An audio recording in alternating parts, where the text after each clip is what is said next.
Oséias 4:6 diz assim: o meu povo está sendo destruído, pois lhe falta o conhecimento. Pelo fato de vocês, sacerdotes, rejeitarem o conhecimento, também eu os rejeitarei, para que não sejam mais sacerdotes diante de mim, visto que se esqueceram da lei do seu Deus, também eu me esquecerei dos seus filhos. Vamos ler só a primeira parte, irmãos, tá bom? Vamos lá. O meu povo, todos, de novo, o meu povo está sendo destruído, pois lhe falta o conhecimento. Meu Deus e meu Pai, estamos diante desta palavra. Não somos, Senhor, os donos da verdade, mas a Tua palavra é, Pai. A Tua palavra, ela não tem certas verdades, parte da verdade, ela não contém a verdade. A Tua palavra, ela é a verdade, Senhor. Dá-nos sabedoria, inspiração, discernimento, para que haja, Senhor, edificação nesta manhã para os irmãos que estão presentes, os que estão assistindo também, Pai, participando da live, Senhor, em nome de Jesus. Amém. Pode sentar, irmãos.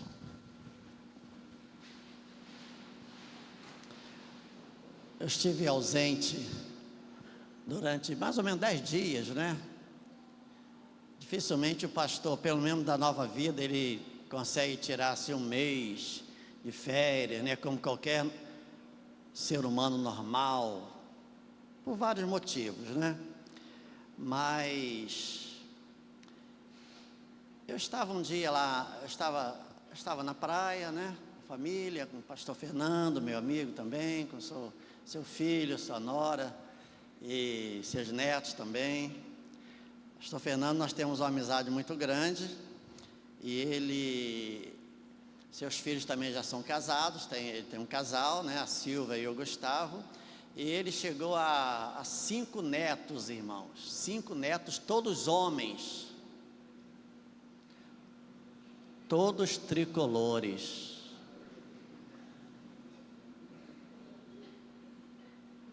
Mas ele ficava pegando no meu pé, dizendo que ele tinha mais neto do que eu, que não sei o que e tal, né? Quando, né, a Jéssica anunciou a gravidez para nós empatamos agora, né? Daqui a um mês e pouco, Jéssica vai ter a Isabel e nós já estamos empatados, porque a Isabel já é uma realidade. E algo me chamou a atenção, tinha um pessoal à frente ouvindo música, e música bem alta, sabe essa música assim de Marília Mendonça, que fica na cabeça da pessoa, essa música assim e tal, aquela música bem alto, bem alto, bem alto, bem alto. Agora as pessoas, aliás, não estava nem muito alto não, né? Não estava assim de escandalizar não, estava para eles e mais, mas a gente estava perto, a gente ouvia. E eu acho que devia ser um pendrive. Quando acabou a música dessa cantora que eu falei, começou a cantar Maria Marçal. Era um casal e tinha um filho. Aí eu fiquei tentando entender, será que é a esposa que é crente, o marido não é? Será que é o marido que é crente, a esposa não é? Eu sei que cantou uma música bem vulgares mesmo. Depois entrou a música evangélica, né, que está muito na moda. Eu não posso, né, saber exatamente a realidade daquele casal, daquela família, mas essa palavra que eu trago nesta manhã, que vai ficar praticamente só na introdução, irmãos, é sobre analfabetismo bíblico. Você já deve ter falado sobre analfabetismo funcional, né, que é uma realidade principalmente na nossa nação, que fala a respeito da instrução, do estudo, de pessoas que infelizmente não conseguiram frequentar a escola, mas sabem ler e escrever, mas não conseguem, né, se aprofundar muito na nossa gramática, de um modo geral. E como analfabetismo bíblico, irmãos, nós temos uma realidade também presente no meio do povo de Deus. Não estou aqui criticando nenhuma igreja, estou apenas mostrando a realidade do que está acontecendo, porque infelizmente hoje no meio cristão nós temos um índice crescente, irmão, de analfabetismo bíblico. Pastor, o que é isso? Eu diria que são crentes, irmãos, que quase não leiam a Bíblia ou até leem, mas não conseguem entender corretamente o significado. Porque a Bíblia pode ser usada, irmãos, até para dar base a muitas heresias. Muitas heresias, muitas. Quando se pega um texto fora do contexto, pode-se dizer que a Bíblia ensina reencarnação e outras heresias, né? E essa expressão analfabetismo bíblico significa falta de conhecimento do verdadeiro significado das Sagradas Escrituras. Você pode pensar assim, pastor, mas tem tantas igrejas e cada igreja tem a sua maneira de interpretar a Bíblia, né? Mas como eu estou no Evangelho há quase 50 anos, ano que vem eu vou fazer 50 anos de batismo, e como eu gosto de celebrar, de comemorar, né? Dia 29 de março de 2025, vamos tentar fazer um culto aqui. A minha ideia é trazer o meu primeiro pastor na Nova Vida. Hoje ele é pastor da Nova Vida lá do Meia, pastor Sebastião, para a gente celebrar. E esse tempo todo eu tenho visto muita coisa, só que houve um tempo, irmãos, que as divergências entre as igrejas eram mais com relação ao batismo no Espírito Santo. Uma entendia de um jeito, outra entendia do outro. Era sobre a forma de batismo nas águas. Tem igreja que acha que um tipo de igreja, né? Algumas igrejas acham que o batismo só é correto porque se for no rio, porque João Batista batizava no rio, né? Outras igrejas acham que não, o importante é ser por imersão, não importa se é no rio, se é no tanque, se é na piscina, né? Hoje em dia tem igrejas que batizam até na praia, né?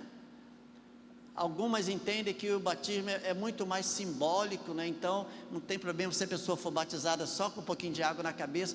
Houve um tempo em que as divergências doutrinárias eram mais sobre essas questões importantes, mas que não era o fundamento, né, do Evangelho. Irmãos, o tempo passou, 50 anos depois, a gente está vendo que as divergências, as diferenças, elas aumentaram muito. Coisas que estão sendo praticadas nas igrejas, que não são apenas questões de ponto de vista, está beirando até a heresia, irmãos, exatamente por causa do analfabetismo bíblico, né? Não somente a pessoa deve ter não somente um conhecimento intelectual, mas ela deve procurar crescer na graça e no conhecimento, como Pedro falou lá na segunda carta 3,18. Pelo contrário, cresçam na graça e no conhecimento do nosso Senhor e Salvador Jesus Cristo, né? Eu me lembro de uma tia minha, que já é falecida, ela se converteu num grupo de vida, lá no nosso bairro, né? Hoje em dia tem células, tem pequenos grupos, né, que muitas igrejas realizam e tal, mas a Nova Vida foi uma das pioneiras nesses trabalhos nas casas. Quando o bispo Roberto esteve lá em Seul, na Coreia do Sul, né, visitando a igreja do pastor Po Young-Soo, que estava em evidência na época, né, como a maior igreja do mundo, e ele praticamente iniciou esse trabalho em grupos, né? Eu acho que nem em células não se usava esse nome. Eram trabalhos em grupos, em casas, e a igreja dividiu para poder somar. E na época a igreja beirava os 500 mil membros. Hoje esse número já deve ter sido multiplicado várias vezes. E num desses trabalhos chamados Grupo de Vida, a minha tia se converteu, aceitou Jesus e tal, mas ela era muito neófita. O neófito quer dizer um novo no Evangelho, não tem muito conhecimento. Não se espera de um novo convertido muito conhecimento bíblico. É por isso que a pessoa, quando ela crê no Senhor Jesus, entrega a sua vida, passa pelas águas, ela precisa permanecer numa igreja, né, participar da escola bíblica, participar das aulas, ouvir os cultos atentamente, enfim, né? Porque ela vai conhecendo, ela vai crescendo no conhecimento da palavra de Deus. Só que minha tia morando lá em, acho que Comendador Soares, né? E eu acho que é um bairro lá de Nova Iguaçu, não sei nem se já é uma cidade, Comendador Soares. Ela já aceitou Jesus, falando de Jesus, só que passou lá em frente à casa dela um grupo, não vou citar o nome aqui, mas um desses grupos, né, de uma seita que costuma visitar as casas de 2 em 2 e falando de Deus e tal, com a revistinha. Ela pensou que era a mesma coisa, enfim, irmãos, ela acabou indo para essa seita achando que aquela decisão que ela havia tomado, que era a mesma coisa. Daqui a pouco ela já estava enredada e levou o filho, e, se não me engano, até falecer, ela participava, né? Porque ela se deixou levar, não havia ainda uma base sólida no conhecimento da palavra. Ela não procurou logo uma igreja evangélica. Hoje tem uma Nova Vida muito grande, até lá perto da casa dela. Ela já é falecida. E uma grande parcela, irmãos, dos crentes hoje tem uma visão pragmática. O que é a visão? O que é pragmatismo? Pragmatismo é aquele pensamento que a pessoa faz aquilo que dá certo, aquilo que funciona, não importam os meios. O importante é funcionar, o importante é dar resultados, né? E nós sabemos que, biblicamente, o pragmatismo, ele não deve ser colocado em prática. Pessoas que querem que funcione e não necessariamente aquilo que é correto. Eu estou falando da igreja, tá bom, irmãos? E nem todos estão se dando ao trabalho de examinarem as escrituras como os bereanos. Eu preguei alguns meses atrás sobre os bereanos, que eram mais nobres do que os de Tessalônica, porque quando eles ouviam a mensagem através dos discípulos, eles faziam o quê? Quem sabe? Eles examinavam para saber se era aquilo mesmo.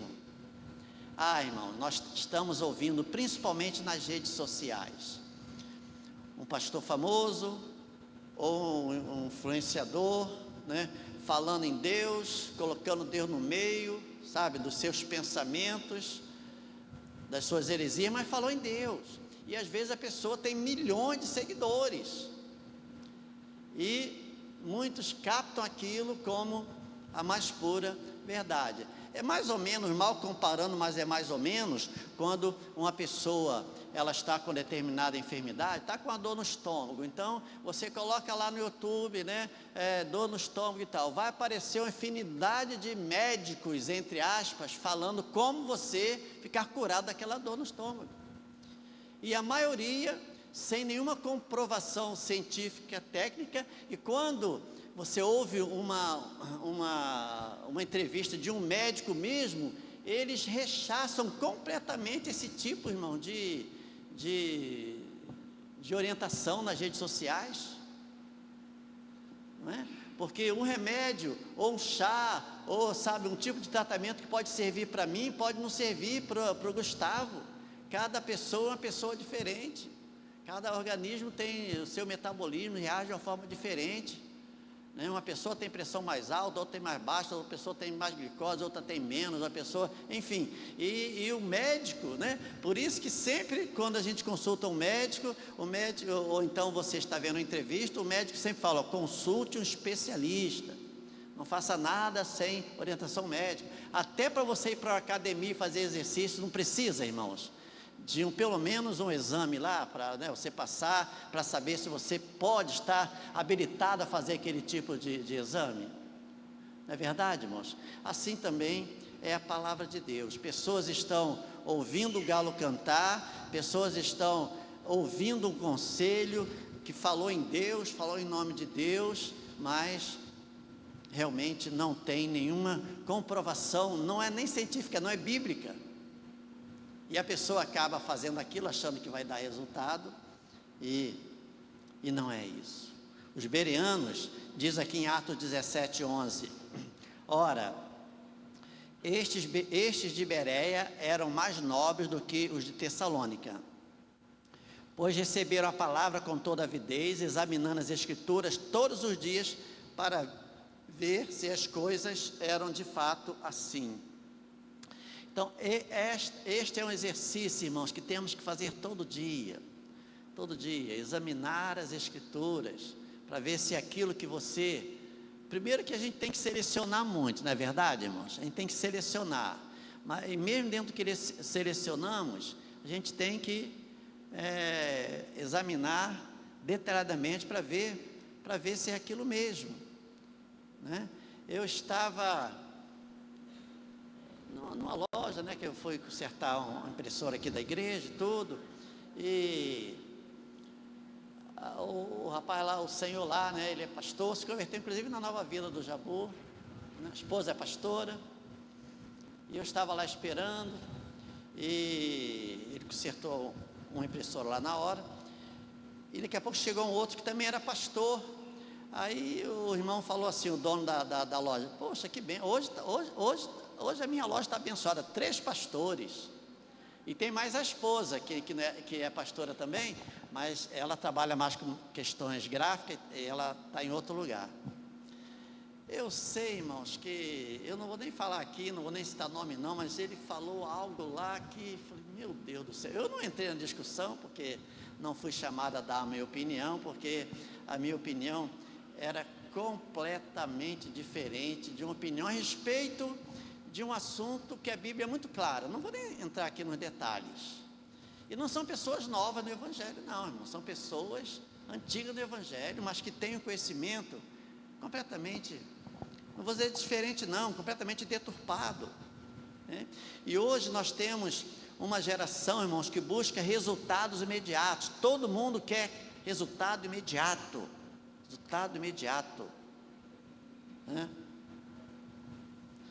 Mas não tem estrutura, não tem essência, não tem fundamento sólido, e também falta o discernimento. Uma geração que tem edificado sobre a areia, irmãos, né? Não tem sustentação e nem nutrição, e principalmente não tem raízes profundas na palavra de Deus. Eu diria também que nós temos uma crescente influência da cultura gospel, irmãos. Sabe o que é a cultura gospel? Que transforma artistas em ídolos e gurus. Cultura gospel. Isso vem lá de fora, né? A gente importa isso tudo. Vou repetir aqui: cultura gospel que transforma artistas em ídolos.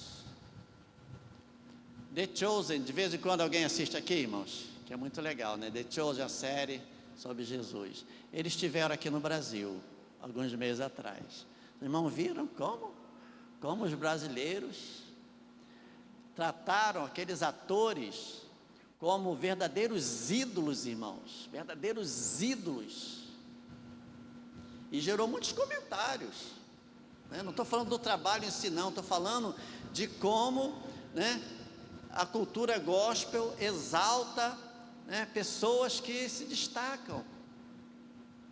Isso é muito complicado, irmãos. E as redes sociais têm revelado todo tipo de excentricidade no meio evangélico. Excentricidade, irmãos.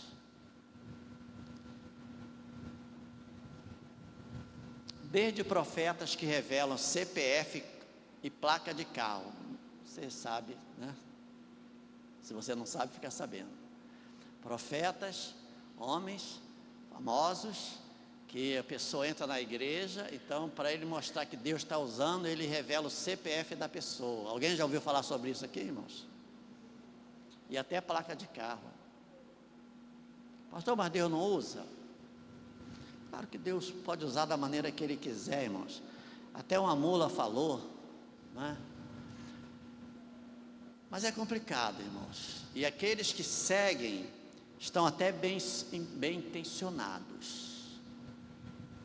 Mas nós lemos aqui em Oséias que o povo está perecendo por falta de conhecimento, e Deus vai cobrar dos profetas, não vai eximir da culpa as pessoas de um modo geral, mas a responsabilidade é dos líderes, em primeiro lugar.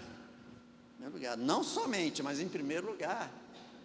Então, profetas que revelam CPF e placa de carro, até curas muito estranhas, mas, irmãos, que mais parecem cirurgias espirituais mediúnicas. Há um tempo atrás, era muito famoso aqui no Rio de Janeiro, né? Alguns casos que iam até para a televisão, curas espirituais mediúnicas.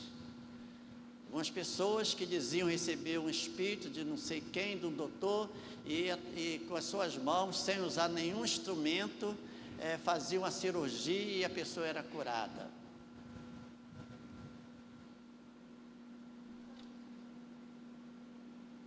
O analfabetismo bíblico, irmãos, vou terminar já, não se limita à onda da cultura que envolve somente jovens, embora os jovens tenham uma quantidade muito grande, mas está presente em todas as faixas etárias.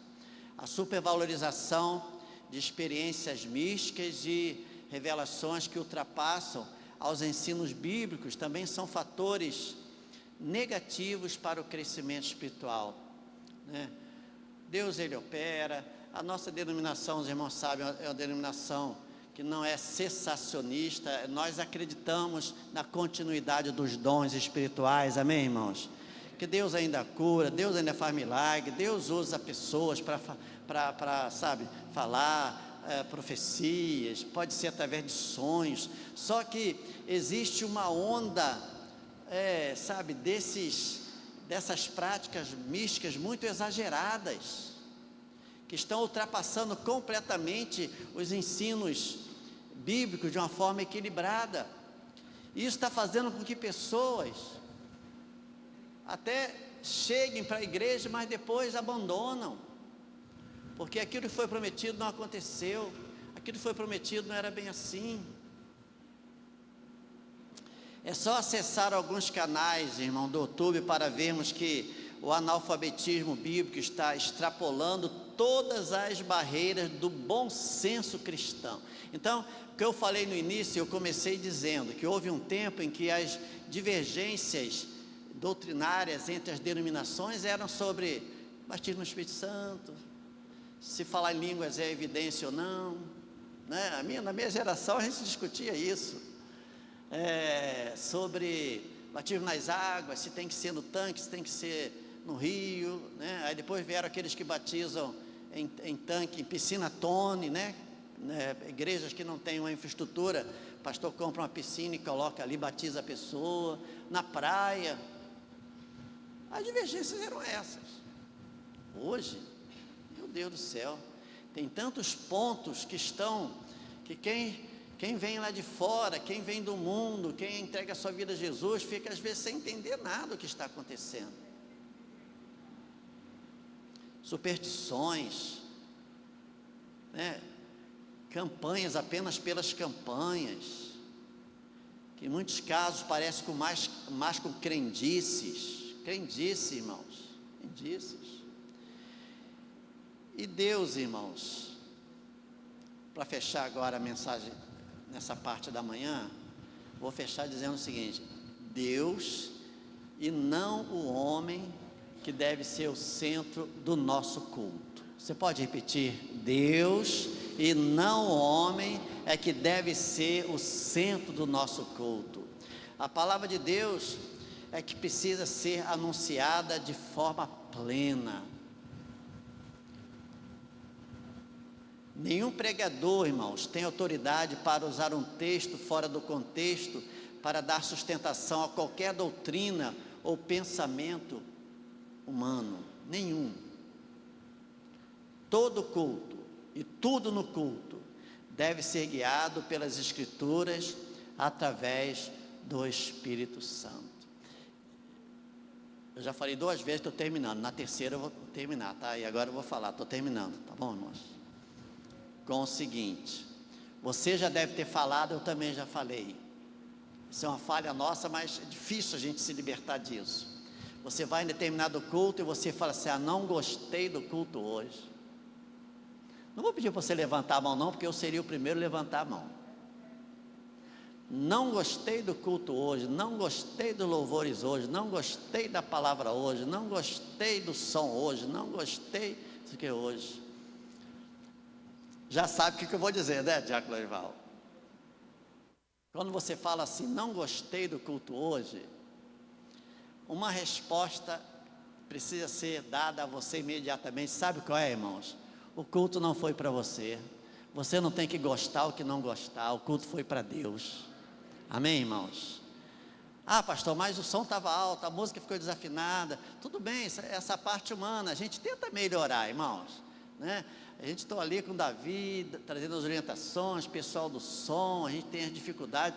Se os irmãos perceberem e voltarem no tempo, né, há 5 anos atrás, antes da pandemia, né, nós tínhamos tremendas dificuldades. Quando começou a pandemia, nossas transmissões, muito problema, muita dificuldade. A gente investe no som, compramos câmera, depois Marcelo chega para nos ajudar, para dar essa, Davi ali, né, ele quase mora naquela cabine de som, Davi está procurando alguém para ajudar ali, né, tem pessoas que ajudam, já melhorou bastante, irmãos. Então essas questões técnicas, melhorar, né? Vai melhorar, mas sabe, irmãos, o culto é para Deus. Deus, Ele está vendo o louvor que sai do nosso coração, a intenção do nosso coração. Ele está vendo aquilo que se passa lá no profundo da nossa alma, amém, irmãos? Então, o culto pode não agradar a nós algumas vezes, a palavra pode não agradar a nós algumas vezes, mas devemos saber que o culto é sempre para Deus, e se ele é feito de todo o coração, ele é agradável a Deus, Deus aceita, amém, irmão? Você pode dar um aplauso bem forte para o Senhor?